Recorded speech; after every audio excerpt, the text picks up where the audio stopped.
ADO.NET के कुछ मुख्य भागों के बारे में बात करेंगे। Number 1 data set, number 2 data adapter और नंबर 3 डेटा रीडर। तो मैं आपको बता दूं, यदि हम कोई वेब एप्लीकेशन क्रिएट करते हैं या वेबसाइट क्रिएट करते हैं और उस वेबसाइट के साथ हम किसी तरह की कोई डेटाबेस कनेक्टिविटी करते हैं, तो उसमें इन तीनों का जो होता है द मोस्ट इम्पॉर्टेंट पार्ट होते हैं डेटा सेट, डेटा एडेप्टर और डेटा रीडर। ये क्या करते हैं, ये अलग अलग तरीके से हमारे जो वेब एप्लीकेशन या वेबसाइट है उसके साथ जो हमने कनेक्टिविटी डेटाबेस के साथ कर रखी है, उसमें इन तीनों का जो रहता है वो मोस्ट इम्पॉर्टेंट भाग रहता है। इन तीनों की हेल्प से ही हम एक तरीके से डेटाबेस कनेक्टिविटी कर पाते हैं। तो नंबर 1 जिसके बारे में हम बात करेंगे, which is data set. The data set which is an in-memory cache of data retrieved from the data source। तो डेटा सेट है वो क्या करता है, डेटा सोर्स यानी कि किसी भी डेटाबेस से डेटा रिट्रीव करने में हमारी मदद करता है। Data source is the major component of the ADO.NET architecture. जैसा कि आप जानते हैं, जब भी हमने कोई वेब एप्लीकेशन या वेबसाइट क्रिएट करी है तो उसके लिए हम ADO.NET आर्किटेक्चर का यूज करते हैं। तो जो डेटा सोर्स है वो उस ADO.NET आर्किटेक्चर का मोस्ट इंपॉर्टेंट और मेजर कंपोनेंट है। तो कहने का मतलब ये है कि डेटा सोर्स जो है हमारे डेटा बेस यानी डेटा सोर्स में से डेटा को रिट्रीव करने में हमारी हेल्प करता है। डेटा को रिट्रीव हम तब करते हैं जब हमने हमारी वेबसाइट या फिर वेब पेज के साथ डेटाबेस कनेक्टिविटी क्रिएट की होती है। किसके हेल्प से? ADO.NET आर्किटेक्चर की हेल्प से। Data set is simply the collection of data tables. यदि सिंपल भाषा में बोला जाए तो डेटा सेट क्या होते हैं? डेटा टेबल्स का एक कलेक्शन। और डेटा टेबल क्या होती है? Data table represent a single table in the database. किसी भी डेटाबेस में बनाई गई एक सिंगल टेबल वो क्या कहलाती है? डेटा टेबल कहलाती है। It has row and column, जिसमें एक रो होती है, कॉलम होते हैं और जिसमें हम डेटा फिल कर पाते हैं। तो जो डेटा सेट है वो क्या होता है? डेटा टेबल्स का कलेक्शन होता है। Data set provides you with rich features like saving data as XML and loading XML data। जो डेटा सेट है हमें बहुत सारे अलग अलग तरीके के रिच फीचर्स की फैसिलिटी देता है, जैसे कि XML फाइल में डेटा को सेव करना, XML फाइल में डेटा को सेव करना, XML फाइल में स्टोर किए गए डेटा को लोड करना। A data set can read and write data and schema as XML document। जो डेटा सेट है XML डॉक्यूमेंट्स के डेटा को रीड और राइट करने में भी हमारी हेल्प करता है। यदि सिंपल सी लैंग्वेज में बोला जाए तो डेटा सेट क्या करता है? डेटा सोर्स से डेटा रिट्रीव करने में हमारी हेल्प करता है। और इससे हम डेटा सेट को जो यूज करते हैं, किस लिए यूज करते हैं? डेटा सोर्स में से डेटा को रिट्रीव करने के लिए। इसके साथ हम डेटा एडेप्टर का भी यूज करते हैं। जो डेटा एडेप्टर है वो डेटा एडेप्टर एक ब्रिज की तरह काम करता है, एक प्लेटफॉर्म की तरह काम करता है, जिसकी हेल्प से हम क्या करते हैं, जिसकी हेल्प से हम डेटा सेट की मदद से डेटा सोर्स में से डेटा को रिट्रीव कर पाते हैं। अगला जो टॉपिक है हमारा वो है डेटा एडेप्टर। डेटा एडेप्टर मतलब नाम से ही समझ में आ रहा है, एडेप्ट करना मतलब अपने पास संभाल कर रखना, कुछ इस तरीके का काम करता है data adapter. Data adapter will act as the bridge between the data set and the database. जैसा कि 2 मिनट पहले मैंने आपको बताया, जो डेटा एडेप्टर है वो डेटा सेट और डेटाबेस के बीच में एक ब्रिज की तरह काम करता है। यदि कोई डेटा सेट डेटाबेस में जाकर डेटा रिट्रीव कर पाता है तो वो सिर्फ और सिर्फ डेटा एडेप्टर की हेल्प से। This data adapter object is used to read the data from the database and bind that data to data set। जो डेटा एडेप्टर है उसका जो मुख्य कार्य क्या होता है? मुख्य कार्य यही होता है कि डेटाबेस में से जाकर डेटा को रीड करना और डेटा सेट में उस डेटा को दर्शाना। Data adapter is a disconnected oriented architecture. तो मैं आपको सिंपल सी अगर भाषा में बोलूँ, जो डेटा एडेप्टर है वो डिसकनेक्टेड ओरिएंटेड आर्किटेक्चर। कहने का मतलब ये है कि जब हम हमारे वेब एप्लीकेशन या वेबसाइट के साथ कोई भी डेटाबेस कनेक्टिविटी करते हैं तो डेटा एडेप्टर क्या करता है? डेटा सेट मतलब हमने जो हमारे डेटा सेट फॉर्म पर डिजाइन किए हुए हैं उसको और डेटाबेस को कनेक्ट करने में एक ब्रिज की तरह काम करता है। और इसका मेन मुख्य कार्य ये होता है कि डेटा सोर्स में से जाकर मतलब डेटाबेस में से जाकर डेटा को रीड करना और डेटा सेट पर उस डेटा को दर्शाना। तो जैसा कि मैं आपको अगर आपकी नॉलेज के लिए बता दूं, जो डेटा एडेप्टर है, डेटा एडेप्टर क्या करता है? डेटा को एडेप्ट करता है, मतलब अपने पास स्टोर करके रखता है और हमें हमारे फॉर्म पर डेटा सेट पर डिस्प्ले करने में मदद करता है। और अगर मैं आपको ये बताऊं कि डेटा एडेप्टर जो है वो बहुत सारी अलग अलग तरीके की एसक्यूएल स्टेटमेंट का यूज करके डेटा को रिट्रीव करता है और डेटा सेट पर शो करता है, जैसे सिलेक्ट, इंसर्ट, डिलीट, अपडेट। तो ये सारी कमांड्स का यूज करता है कौन? Data adapter. डेटा को रिट्रीव करने में, डेटा को देखने में, डेटा को रीड करने में कौन कौन सी कमांड का यूज करता है? सिलेक्ट, इंसर्ट, डिलीट और अपडेट। और इन चारों कमांड में से इंसर्ट, डिलीट और अपडेट ऐसी कमांड्स हैं जिनका यूज जब हम करते हैं तो डेटा एडेप्टर क्या करता है? डेटाबेस में जाकर चेंजेस करता है। और सिलेक्ट ही एक ऐसी कमांड है जो जब हम उस कमांड को रन करते हैं तो ये कमांड डेटाबेस में जाकर किसी भी तरह का कोई भी बदलाव या चेंजेस नहीं करती है। तो चलिए अगला जो हमारा टॉपिक है वो है डेटा रीडर। डेटा रीडर नाम से ही समझ में आ रहा है डेटा को रीड करना। ये क्या करता है? डेटा को रीड करता है।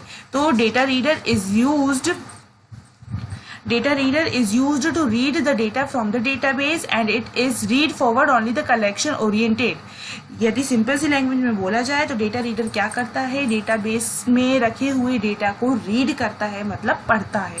And it is a read and forward only the connection oriented architecture during the fetch the data from the database. तो ये क्या करता है? कनेक्शन ओरिएंटेड आर्किटेक्चर है, मतलब यदि हम डेटा रीडर का यूज कर रहे हैं तो हमें क्या करना होगा? डेटाबेस के साथ कनेक्टिविटी क्रिएट करना हमारे लिए बहुत ज़्यादा ज़रूरी है। कनेक्शन क्रिएट करना बहुत ज़्यादा ज़रूरी होता है, तभी डेटा रीडर क्या कर पाता है? डेटाबेस से जाकर डेटा को रीड कर पाता है और वो क्या करता है? हमारे एप्लीकेशन में उस डेटा को फेच करके निकालने में भी हेल्प करता है। Data reader will fetch the data very fast when the compared with data set. तो डेटा रीडर क्या करता है? डेटा को बहुत ही जल्दी और बहुत ही अच्छी तरीके से फेच मतलब निकाल पाता है डेटा सेट के मुकाबले। तो डेटा सेट और डेटा रीडर दोनों ही एक जैसा काम करते हैं, पर जो डेटा सेट है वो बहुत धीरे धीरे और आराम से डेटा को फेच करने में हमारी मदद करता है और जो डेटा रीडर है बहुत ही फास्टली डेटा को रीड कर पाता है। तो चलिए अब हम इन तीनों का यूज करके हम क्या करेंगे? एक प्रोग्राम बनाएंगे जिसमें हमें क्या करना है? Accessing data using data adapter and data set. हमें क्या करना है? डेटा को एक्सेस करना है। किस किस की हेल्प से? डेटा एडेप्टर और डेटा रीडर की हेल्प से। तो हमें क्या करना होगा? तो हमें सबसे पहले एक एप्लीकेशन क्रिएट करना होगा। जैसे कि आप यहाँ पे देख पा रहे हैं, मैंने अपनी स्क्रीन पर विजुअल स्टूडियो ओपन करके रखा हुआ है। इस विजुअल स्टूडियो में मुझे क्या लेना होगा? मुझे एक फाइल में जाकर न्यू के अंदर जाकर एक वेबसाइट लेनी होगी। वेबसाइट पे मैं क्या करूँगी? वेबसाइट में सबसे पहले मैं कुछ ऐसा प्रोग्राम बनाऊंगी जिसमें मुझे क्या करना होगा? जिसमें मुझे डेटा को फेच करके आपको दिखाना होगा। तो हमें क्या करना है? एक्सेस करना है डेटा किसकी हेल्प से? डेटा रीडर और डेटा सेट की हेल्प से। तो अब आप यहाँ पे देख पा रहे हैं मेरी स्क्रीन पर न्यू वेबसाइट विंडो आ गई है। इस न्यू वेबसाइट विंडो में आप चाहें तो अपनी वेबसाइट का नाम बदल सकते हैं, लोकेशन बदल सकते हैं। यदि नहीं बदलना है तो आप ओके कर दीजिए, कुछ इस तरीके से। अब ओके करने के बाद आपकी स्क्रीन पर क्या शो होगा? ओके करने के बाद आपकी स्क्रीन पर एक कोड विंडो शो होगी जिसकी हेल्प से भी आप कर सकते हो, बट हमें यहाँ पर क्या करना है? फेच करना है डेटा, मतलब निकालना है। किस किस की हेल्प से? हमें जो डेटा फेच करना है उसमें हमें डेटा एडेप्टर और डेटा सेट का यूज करना होगा। तो चलिए आप देख पा रहे हैं हमारी स्क्रीन पर कोड विंडो आ गई है। अब हमें क्या करना होगा? डिजाइन पर जाना होगा।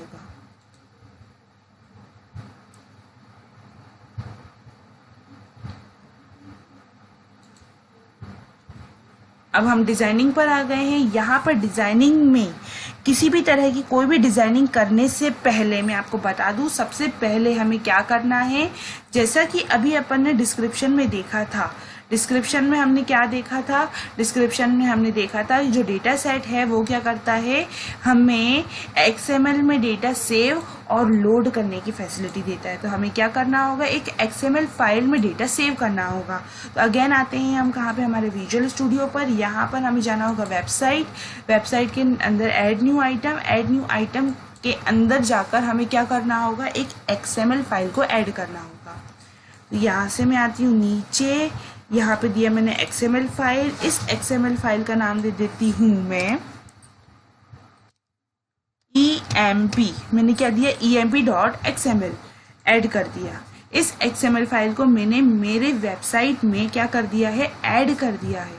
अब ऐड करने के बाद यहाँ पर मुझे कुछ कोड करना होगा। ऐसा कोड करना होगा जिसका डेटा मैं अपने वेबसाइट पर शो कर पाऊँ। तो मुझे सबसे पहले यहाँ पर जो कोडिंग होती है वो थोड़ी थोड़ी HTML के साथ ही के जैसी ही होती है, बट HTML में हम पहले से बने हुए टैग का यूज़ करते हैं, बट XML में हम क्या करते हैं, खुद अपना टैग बना पाते हैं। तो चलिए बनाते हैं। सबसे पहले मैंने बनाया एम्प्लॉय। कौन सा टैग बनाया मैंने, एम्प्लॉय। इसके बाद इसके अंदर मैंने क्या बनाया, एक रो। जितनी भी आप रो बनाएंगे आपको एक पर्टिकुलर रो टैग के अंदर जाना होगा। रो टैग के अंदर जाकर आपको इंफॉर्मेशन फिल करनी होगी। तो चलिए अब यहाँ पर हमने डाला नेम, मैंने डाला अरुण। नेम में क्या डाला, अरुण। इसके बाद मैं बाहर आ जाती हूँ, इस नेम टैग के बाहर यहाँ पे दिया मैंने एज में दे दिया मैंने 25। इसके बाद अगेन इसके बाहर आ जाती हूँ और यहाँ पे दे दिया मैंने सैलरी में दे दी मैंने 25,000। कुछ इस तरीके से जितनी रो बनानी है आपको उतनी रो के लिए रो टैग ओपन करना होगा, रो टैग क्लोज करना होगा। तो मैं इसको कर देती हूँ कॉपी और इसके बाद इधर आके कर देते हैं पेस्ट, कुछ इस तरीके से। तो इसमें मैंने अरुण, ऊपर अरुण दिया था, यहाँ पे दे देते हैं विकास। इसकी एज दे देते हैं अपन 24 और सैलरी दे देते हैं अपन 24,000। इसके बाद यहाँ पे दे देते हैं अभी, इसको दे देते हैं 26 और इसकी सैलरी कर देते हैं अपन 26,000। इसके बाद इसको दे देते हैं अपन नंथ, इसकी एज कर देते हैं 28 और सैलरी कर देते हैं अपन 28,000। कुछ इस तरीके से। अब आपके XML फाइल बनाने के बाद, ये अभी तक हमने अभी एक XML फाइल बनाई है, इसमें डेटा सेव नहीं करा है। सेव करने के लिए आपको प्रेस करना होगा Ctrl+S, बट उससे पहले आप यहाँ पर देख लीजिए, यहाँ पे स्टार दिख रहा है आपको। ये स्टार जो बता रहा है वो ये इंडिकेट कर रहा है कि अभी ये फाइल सेव नहीं है। जैसे ही मैं Ctrl+S प्रेस करूँगी वहाँ से स्टार चला जाएगा। कुछ इस तरीके से। अब मुझे कहाँ आना है, मेरे डिफ़ॉल्ट ASPX पर। यहाँ पर मैं आ गई हूँ। यहाँ पर अब मुझे लेना होगा डेटा ग्रिड व्यू। नीचे डेटा टैग में आते हैं, डेटा के अंदर आ गए हैं हम। यहाँ पर आपको ग्रिड व्यू दिख रहा है, इस ग्रिड व्यू को उठाकर मैंने यहाँ छोड़ दिया। कुछ इस तरीके से। अब आप देख पा रहे हैं यहाँ पर आ गया। अब मुझे क्या करना है, अब मुझे कुछ ये काम करना है कि इस डेटा ग्रिड व्यू में मैं आपको बता दूं, डेटा ग्रिड व्यू जो है वो एक तरीके का डेटा बाइंड कंट्रोल है। Data bind control normal controls ही होते हैं, पर इनमें कुछ ऐसी फैसिलिटीज होती हैं, इनमें कुछ ऐसे फंक्शन होते हैं जिनके कारण ये नॉर्मल कंट्रोल न कहलाकर डेटा बाइंड कंट्रोल कहलाते हैं। तो चलिए अब हमें क्या करना होगा, कुछ ऐसा कोड करना होगा कि हम जब हमारे इस वेबसाइट को रन करें तो इस डेटा ग्रिड व्यू में वो डेटा शो होना चाहिए। क्या होना चाहिए, शो होना चाहिए। तो चलिए हम आते हैं पेज लोड पर कोडिंग करते हैं। पेज लोड पर कोडिंग करने के लिए आप पेज पर डबल क्लिक कर दीजिए। सबसे पहले यहाँ पर ऊपर लिख दीजिए imports system डॉट डेटा। हमने क्या लिखा, import system डॉट डेटा। हमें क्या करना है, डेटा को इंपोर्ट करना है।